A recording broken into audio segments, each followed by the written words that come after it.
Phoenix homes for sale versus South Carolina homes for sale. If you've been thinking about a move to either city, this video is for you.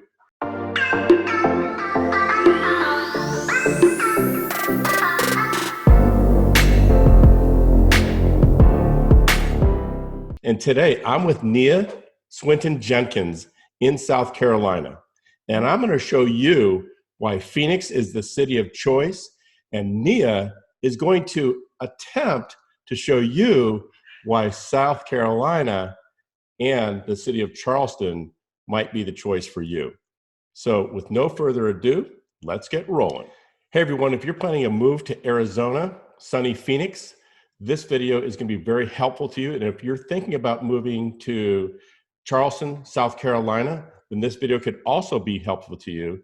So today I've got Nia Swinton-Jenkins with me, and we're going to talk to you about each of our cities.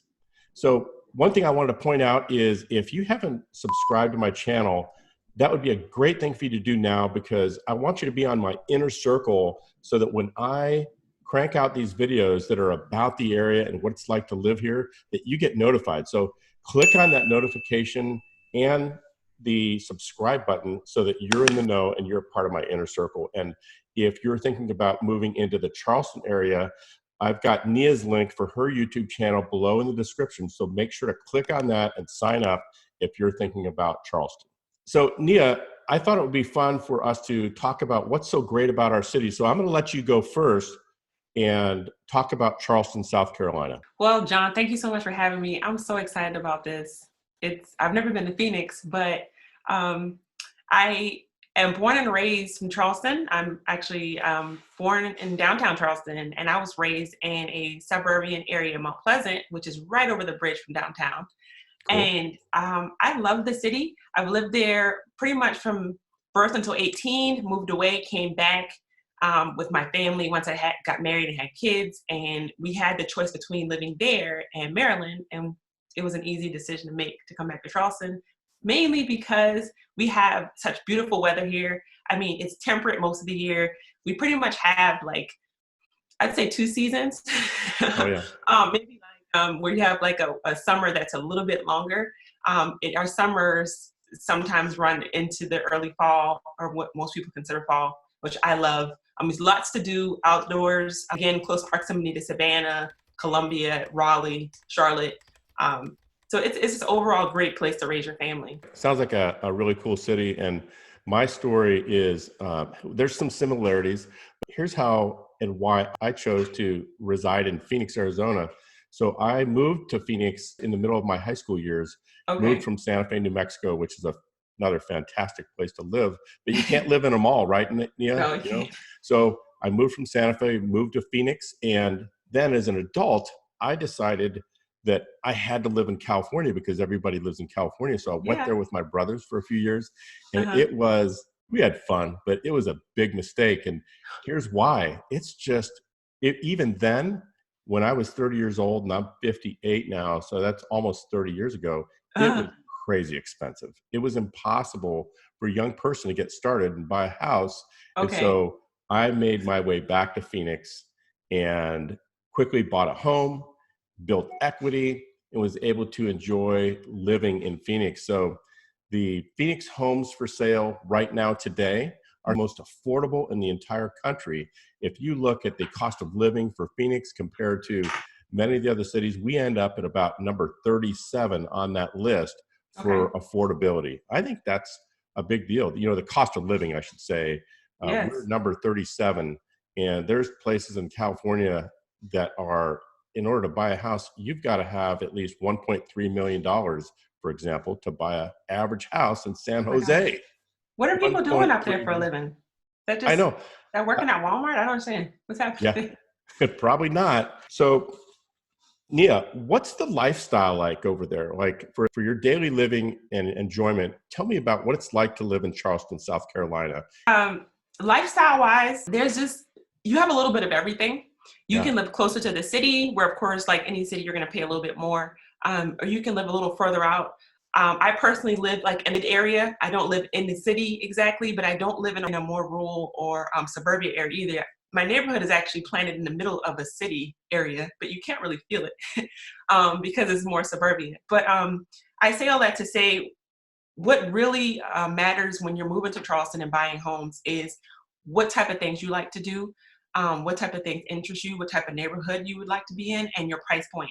And so that brings us to our median home price point is about 277,000, and that's up from last year, just like most cities in that department. But as far as the condos are obviously a little bit lower at 212,000 as their median sales price. If you like condo living, usually the most popular areas are the ones that are closer to town and near beach areas. Can you restate what the median home price is for a single family home? Oh, single family is 277,000. Oh, quite reasonable. Very similar to Phoenix. So yes. I'm not going to be able to beat you up on price very much. So good. The Phoenix homes for sale, the median price is right around 263 right now. So very close to what it is in Charleston, South Carolina. Mm-hmm. But in Phoenix, some of the nice things about living in Phoenix is if you'd like to be in the outdoors, mm-hmm. year-round living in the outdoors is just part of life here. For example, we do 80% of our cooking outside on the grill. Why not? It's nice all the time. That's a lot. I would say we do maybe more to that, maybe like spring to early fall, but that's not anywhere near 80%. No, I would say. Well, here we can. Like today, I'm in a short sleeve shirt, golf shirt, and I'm in a pair of shorts. Why not? And that's my business suit like 90% of the time. We're also a little more relaxed here in Arizona. For example, you even on a nice day, you wouldn't get caught dead going to even a casual business meeting in a pair of shorts in Chicago. You just can't do that. But in Arizona, it's okay. And for that, I'm grateful. So that's just part of the lifestyle here in Phoenix is being ready to enjoy the outdoors. And you can go hiking. There's a great hiking trail behind my house that is less than half a mile away. There is a great walking area around the Arizona Biltmore that is less than a quarter mile from my house. We walk there a lot. And so it's not, so I was always picturing Phoenix being a very flat place. Yeah, it's not. Phoenix is a valley, so we have mountains all around us, and there are little pockets of mountains inside the city. So it has flat areas, but we have all sorts of mountains around us. And so it is not as flat as it is in a lot of places. So we have almost 250 golf courses here. So if you like to golf, there's that. And if you like to go out and just be outside, whatever it is you like to do, we've got the weather for that. And yeah, it's crazy hot in the summer, but those beaches in California and Mexico are less than a 5-hour drive away. So, I think very reasonable if you need to get out of here, and that's what you got to do every once in a while when it's the middle of July. You got to get a quick getaway. But other than that, I can understand that. It's a fantastic place to live. So median home prices are around 263, and for a condo, it's closer to 200, right around 205 for median condo price. So we are slightly higher. I will say you kind of have us beat on the hiking. We can't really hike here in Charleston. We do have tons of beaches, lots of outdoor places, and a lot of the newer neighborhoods. We have some live, work, play areas where you live, work, and play near Boeing and other major job centers, including the airport as well. So, I mean, you have some similarities there, I'm hearing, but you have me on the hiking, the home prices, but we do have a lot of things, of course, to do, and we have 4 real seasons. Yeah, hey, that's a big plus to see the colors change and watch the trees change and be able to feel the season in the air. That's kind of nice. And right now in Phoenix, this morning we woke up and it was in the mid 50s, and right now it is in the mid 60s, and by this afternoon it'll be in the very low 70s. So really sweet weather in the winter. And that lasts for 6 to 7 months. We have fantastic weather, and for a couple months on each side of that, it's pretty nice. And then about 3 months of really pretty hot. But even when it's hot, I love that because it just lets me swim more. We have a pool here, and I jump in that thing in the morning and in the afternoon in the summer. So I just wanted to tell you about a couple of communities and what makes them so great and why they're such attractive communities. And then I'm going to ask you to do the same thing about one or two of the communities that are around you, okay? Sure. Okay, so let's start with the Arizona Biltmore. So the Arizona Biltmore is an area that has a lot to offer in terms of type of housing. They've got condos that are in the mid twos, and they've got homes that are up into the millions of dollars. And the sweet spot in there seems to be around $500,000 to $700,000 for a nice place in the Arizona Biltmore. You can spend a little bit more, a little bit less. Mostly places that were built in the 70s and 80s. There are a couple of new communities been built and completed very recently, like 2 Biltmore estates and its sister property, the Fairways. Both of those properties are big townhome luxury communities, and they are super attractive to that person who wants a second home, who lives in the cold country the rest of the year. A lot of people are attracted to those because they're very secure communities. They're right on the golf course. They have fabulous views, and they run anywhere from the high eights up into the $3 million range, depending on which of those two properties you live in. What's the proximity to downtown and airport? The Arizona Biltmore is roughly 10 minutes from downtown Phoenix to the center of downtown Phoenix, and a very similar drive to the airport, maybe 12 minutes. So really supremely located. It's got the Piestewa Peak Preserve right behind the Biltmore Hotel is inside of that grounds area. There's 2 golf courses, 18-hole golf courses in there. There's a spa. You can get a membership to the Arizona Biltmore spa and gym, or a membership at the golf courses, which are quite reasonable. So there's a lot to like about this area. Biltmore Fashion Park is a fabulous place to shop. All along the Camelback Corridor, which is right outside the Biltmore, is accessible by foot. And lots of people who live in the Biltmore, they just walk to everything. You don't really need to jump in a car to get to anything, although you might be going to the grocery store.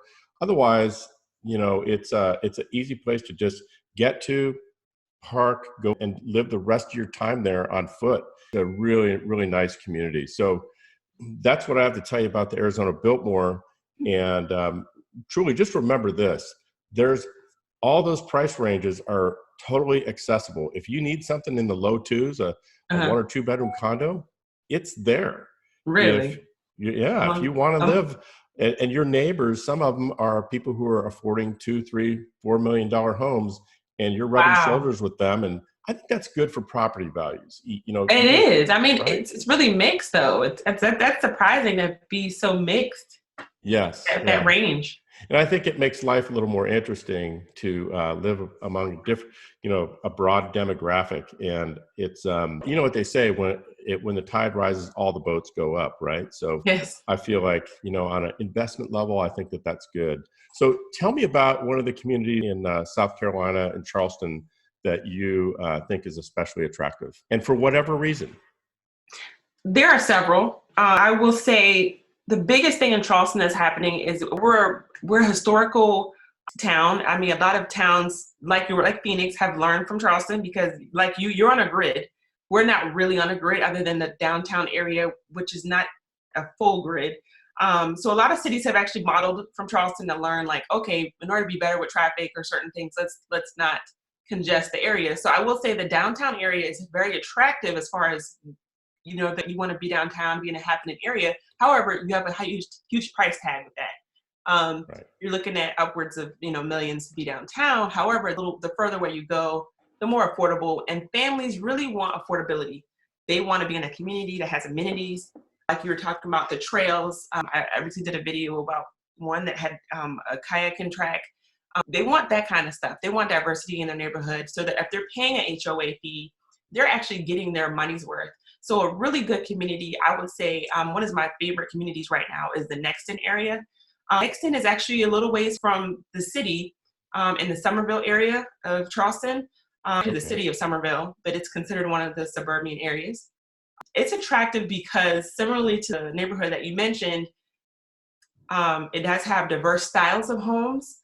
However, the price tags are from the mid 250s all the way up to, $500,000, which Awesome. is a lot more affordable for families here. Because you're thinking, they may be working at the Volvo plant or Boeing, and that's just closer to their job. But they have Gigafy. We have a Gigafy community there. They have trails. They have an actual planner for the community. So they plan events, food trucks, concerts, and it's this huge park that's several acres. I want to say maybe like 10 acres.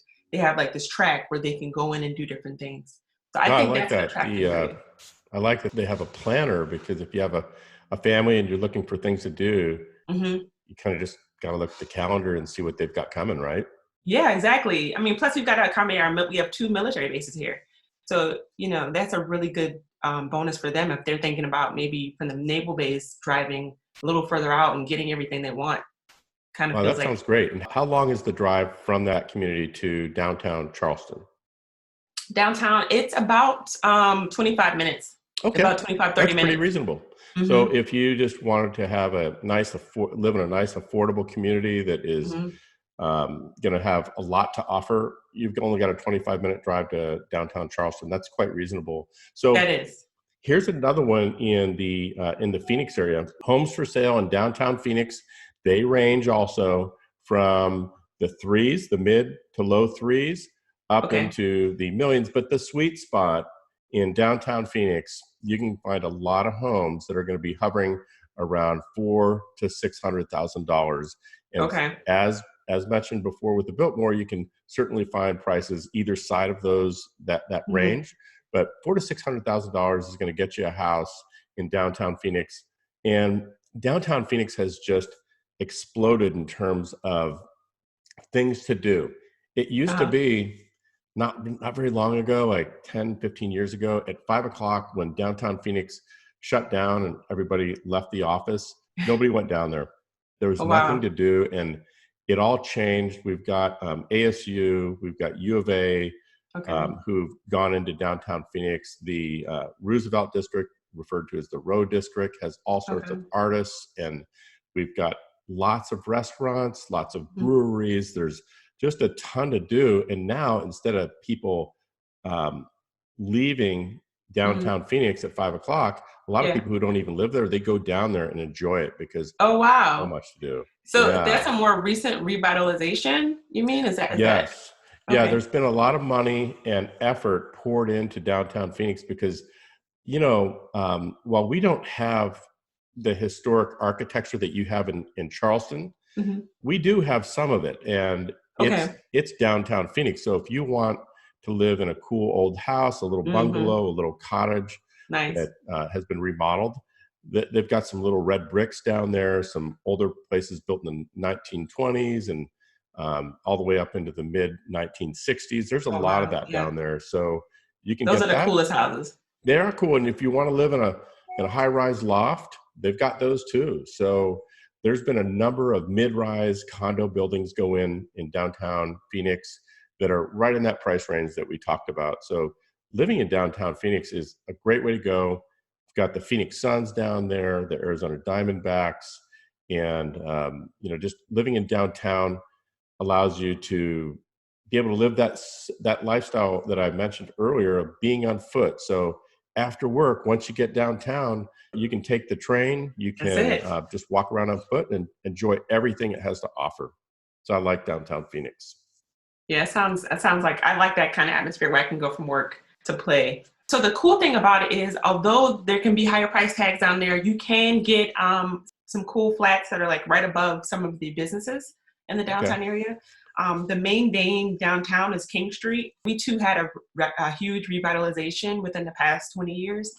Downtown's always been a happening place, but lately a lot of younger, more larger groups of investors have been pouring money there as well. So what's been happening is you can actually even buy condos that overlook our beautiful bridge, which I'll make sure you get some shots of that so you can see our bridge, the bridge in the city. You're looking at, a higher price tag, of course, closer to starting maybe in the 500,000s range for a spot Okay. like that. But you also can get a more historical 1 bedroom or something like that, for maybe as low as 400,000, upwards, of course, like I said, up to, million. plus. But Okay. those people, a lot of times, because there's a lot of universities downtown, there's universities, there's a Citadel, USC Hospital, as well as the VA hospital. A lot of times you have medical professionals that may purchase those homes, lawyers, and business people. So it makes for a good place to drop your roots in that area, as well as our Nice. island towns. We have lots of island towns. Well, Charles, so it sounds to me like South Carolina homes for sale are quite reasonable in price within just about anyone's reach. It sounds like an exciting place to live. And I'm really glad that you took a little time to share with us about your city today. So thanks for doing that. Thank you so much for having me. I mean, I feel the same way about Phoenix. I definitely like to visit. The most I've ever been there is at the airport. Yeah. But I got to see some views, some aerial views. I think too, I mean, you got us beat with the price. A great all Not by around much. city. Yeah, not by much, but you got us beat with the price. And I do like some of the amenities that you guys have in your communities. And I love the idea that I can be near a home that may be a little more pricey to me, and I get some diversity in the neighborhoods, Yeah. as well as being close to downtown. Well, Phoenix homes for sale are within reach of anyone's budget. So there's no need to rent in this place unless you don't want to stay here long or you're just not acquainted with the city. Long term, this is a great time to buy a home in Phoenix. So if you're even thinking about that, I wanted to mention to you that I've got my moving kit. And moving kit is designed to get you thousands back when you move to Phoenix. So it'll take the edge off for you. And you have access to Apple products. You have access to home services like cleaning, unboxing, painting, and or you can apply a portion of your moving kit towards your closing costs. So a lot of people use all of it for their closing costs. A lot of them use it. They split it among all those things that my moving kit has to offer. And I just really wanted to make sure that everyone was aware of it. I've got a link to that below so you can click on that and access it, sign up for it. And again, don't forget to subscribe to the channel, be in my inner circle, click that notification bell, and that way I can keep you in the know with all things here in Phoenix and living in Phoenix, Arizona. Thanks again for telling us about the Charleston, South Carolina homes for sale. And I just wanted to tell everybody how they can get in touch with you if they're thinking about a home in South Carolina in the Charleston area. Yes. Again, thank you for having me. So if you want to reach out to me, the best way to reach me, really quick and convenient, is my cell phone number. It's actually my mobile office phone. It's area code 843-494-8318. And I also will pass on to John my relocation guide link that you can click on if you want to learn more about Charleston in a more comprehensive form. And then lastly, if you would like to search homes, you can do that as well with another link that I'll be sharing with him. Thank you again. If you're looking for homes for sale in the Charleston, South Carolina area, I'd be happy to help. Awesome. Well, hey, it was really fun to talk about our prospective cities. I hope that you guys watching learned a little bit about Charleston, South Carolina and Phoenix, Arizona, and living in these great cities. Nia, thanks again for being my guest. It was awesome to meet with you. And I look forward to doing this again sometime real soon. And in the meantime, thank you everybody for watching. See ya. See you.